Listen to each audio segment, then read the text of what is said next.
Il faut dire que nous sommes peu préparés au grand froid, contrairement aux Canadiens qui vivent 6 mois de l'année avec des températures négatives.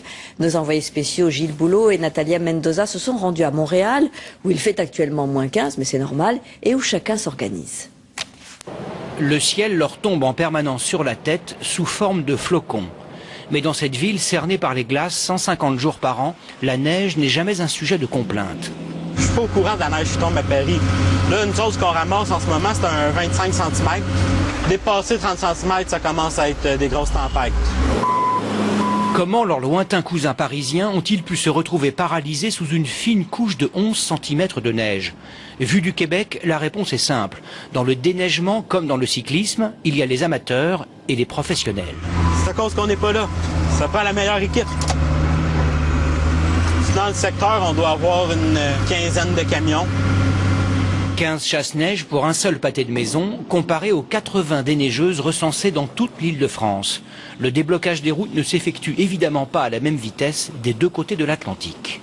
À partir du 15 novembre, les gens sont en place et on est là pour répondre à toute éventualité, que ce soit du verglas, de la neige. Une fois qu'il y a 2,5 cm d'accumulé sur la chaussée, à ce moment-là, il y a environ 1000 appareils qui rentrent en action. 10 cm de neige, ce qui n'arrive qu'une fois tous les 25 ans à Paris, se produit à peu près tous les 2 jours à Montréal. Il peut tomber ici jusqu'à 5 mètres de neige chaque hiver. Pourtant, la ville continue de fonctionner comme si de rien n'était. Chaque année, la tâche est dantesque. Montréal possède 6600 km de trottoirs à déneiger tous les jours. C'est à peu près la distance aller-retour entre Paris et Tombouctou. Qui plus est, la neige ne tombe pas seulement aux heures ouvrables. Les 3000 déneigeurs, membres de la très officielle brigade hivernale, dorment le jour et dégagent les rues la nuit. Il tombe une tempête, après ça il retombe un autre. Des fois on n'a même pas le temps d'en finir une, puis il faut recommencer un autre. Donc on n'arrête pas, c'est jour et nuit, 24 heures sur 24. Chaque tempête coûte 18 millions de dollars aux contribuables québécois.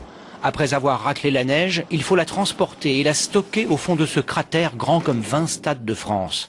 Les derniers blocs ne fondront pas avant juillet, ce qui laissera à peine quelques semaines aux équipes pour se reposer avant le prochain hiver.